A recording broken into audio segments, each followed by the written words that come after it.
Welcome all of you.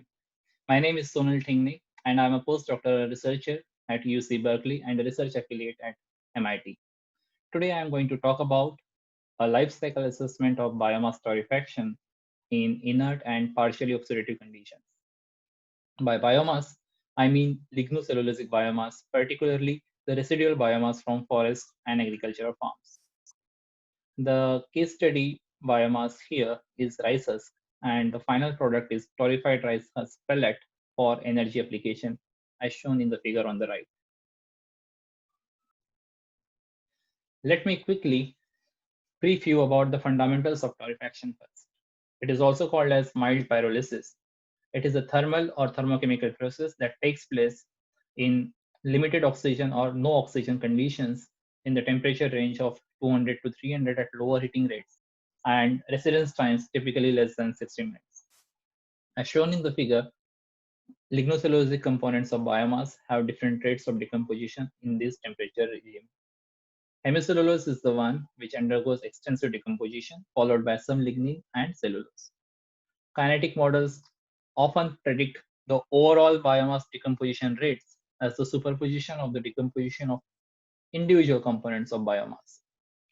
If we look at the mass and energy balances for inert and oxidative torrefaction, we can see relatively lower yields for oxidative case because some volatiles and carbon in the biomass gets oxidized in presence of air or oxygen in the reactor. However, in our earlier studies, we found that this loss in the yield is acceptable given the economic savings and ease of operation, especially for small to medium scale decentralized torrefaction units. This is a typical torrefaction process scheme where the biomass is often dried first and then transferred to the reactor.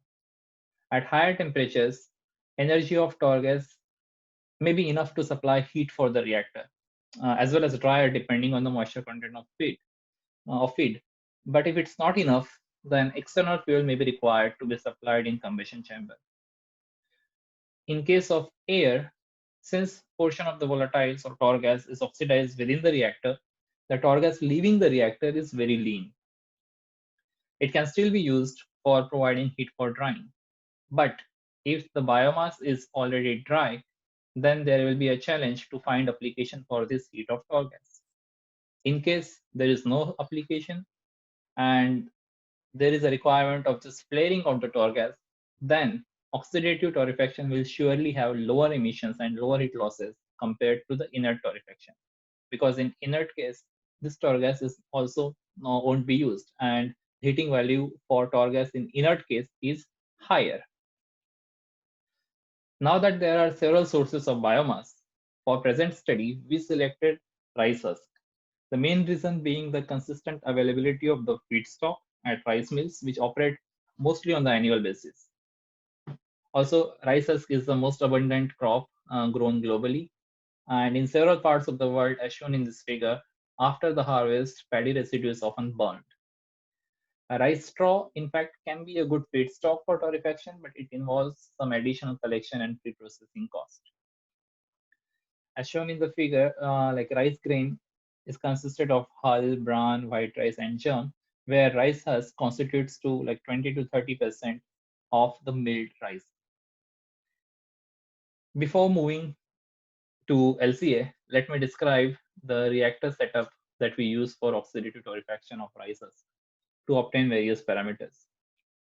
It is a continuous moving bed auger operated reactor where biomass is fed from the top and air is injected at the bottom of the reactor.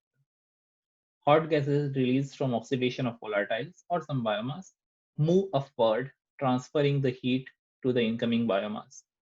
This sets up a temperature gradient along the height of the reactor with highest temperature near the air inlets.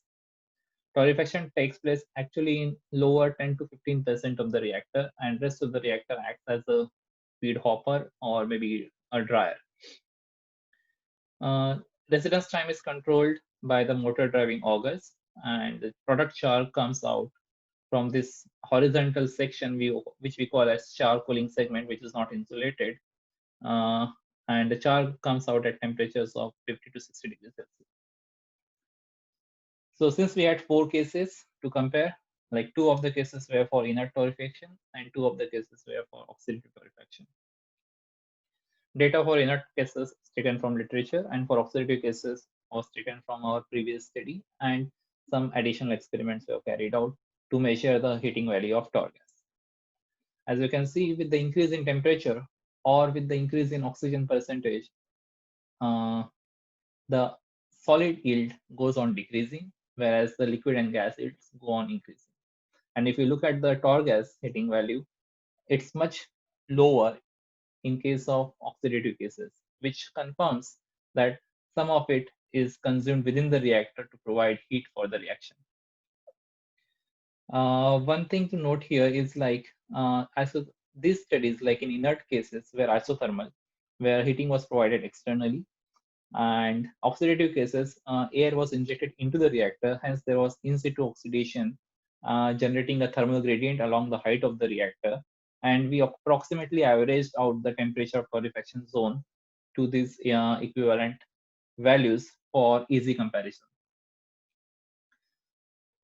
Since our objective is to carry out life cycle analysis of rice's torrefaction in different mediums, we analyzed the relevant literature and found several LCA studies which used different approaches and softwares for different biomass.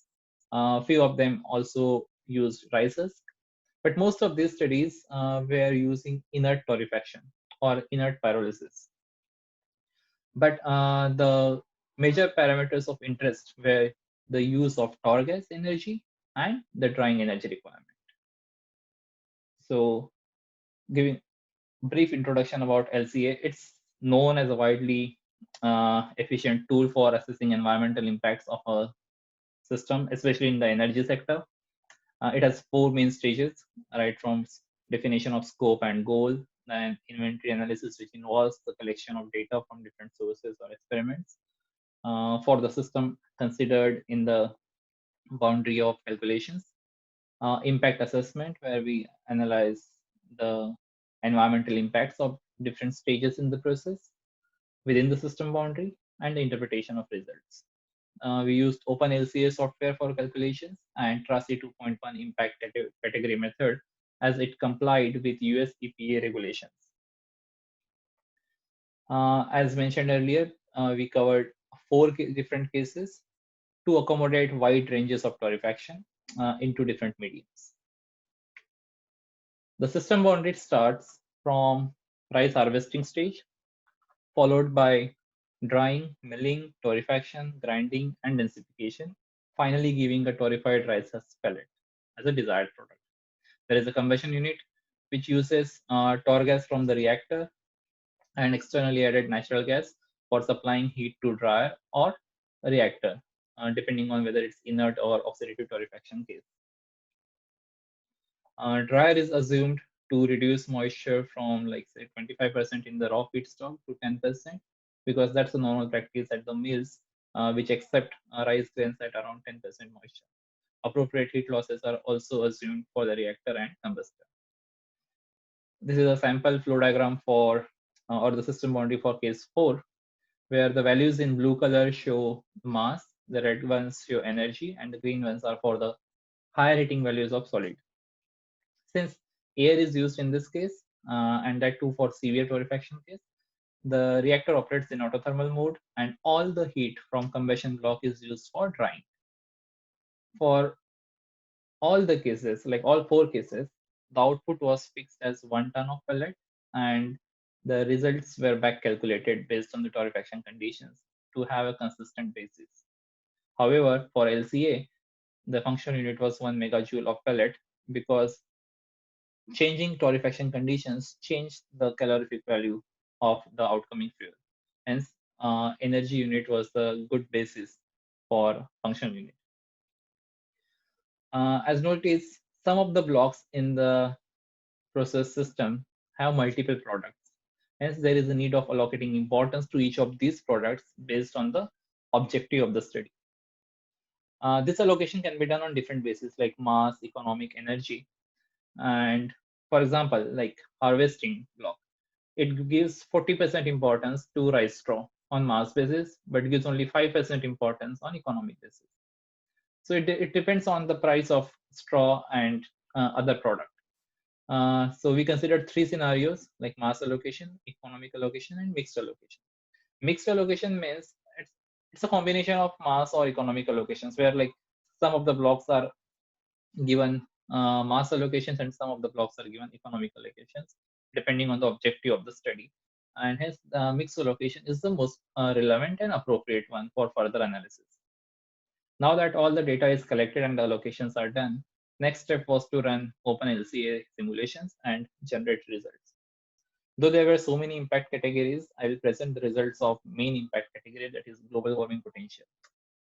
For all three kinds of allocation, we can see that the oxidative torrefaction cases have the lower GWP values compared to the inert torrefaction cases.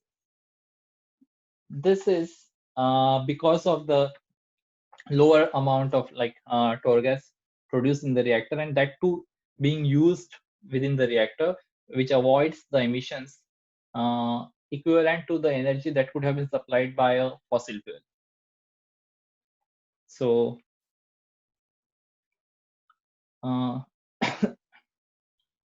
so as we can see, the cases 3 and 4 have lower global warming potential than the inert cases. Also, more severe the process, lower is the CO2 equivalent emissions. This is because after considering the total energy of all the co-products of torrefaction in all four cases. Next, we plotted the GWP for utilities consumed in the systems for four cases. We found that the electricity is the biggest contributor, followed by flue gas emissions, which are mainly from dryer and the reactor in case of inert case.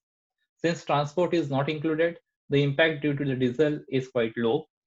And the blue bar on the negative axis represents the avoided emissions due to heat generation from torr gas and condensate, that is co-products of torrefaction.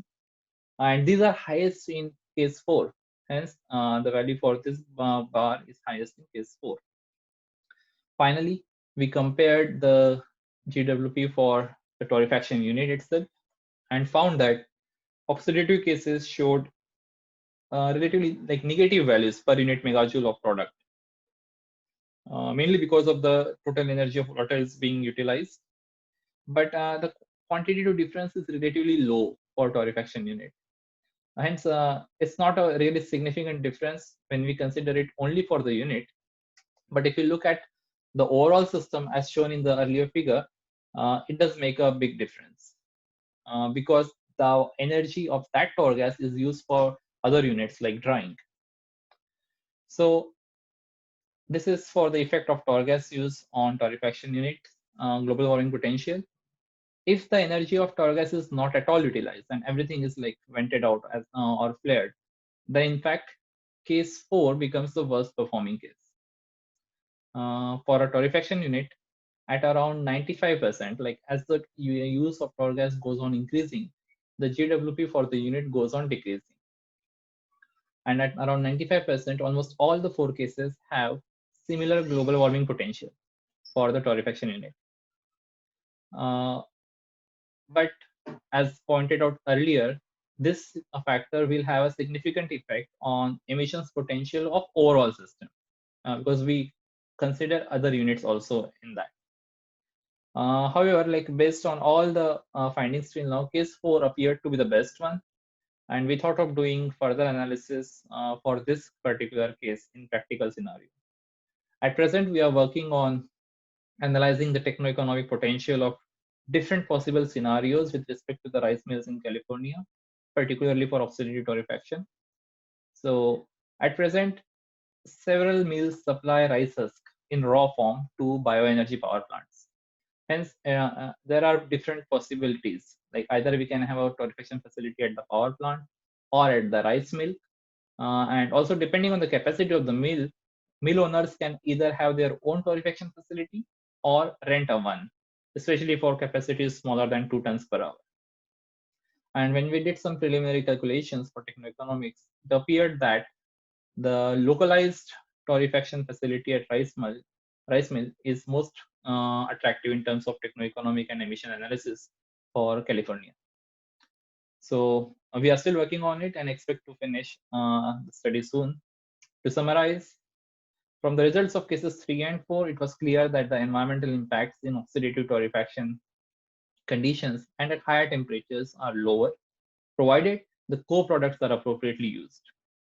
In the ongoing techno-economic investigation for rice mills as a case study, we believe that oxidative torrefaction may find an early break-even point for localized systems.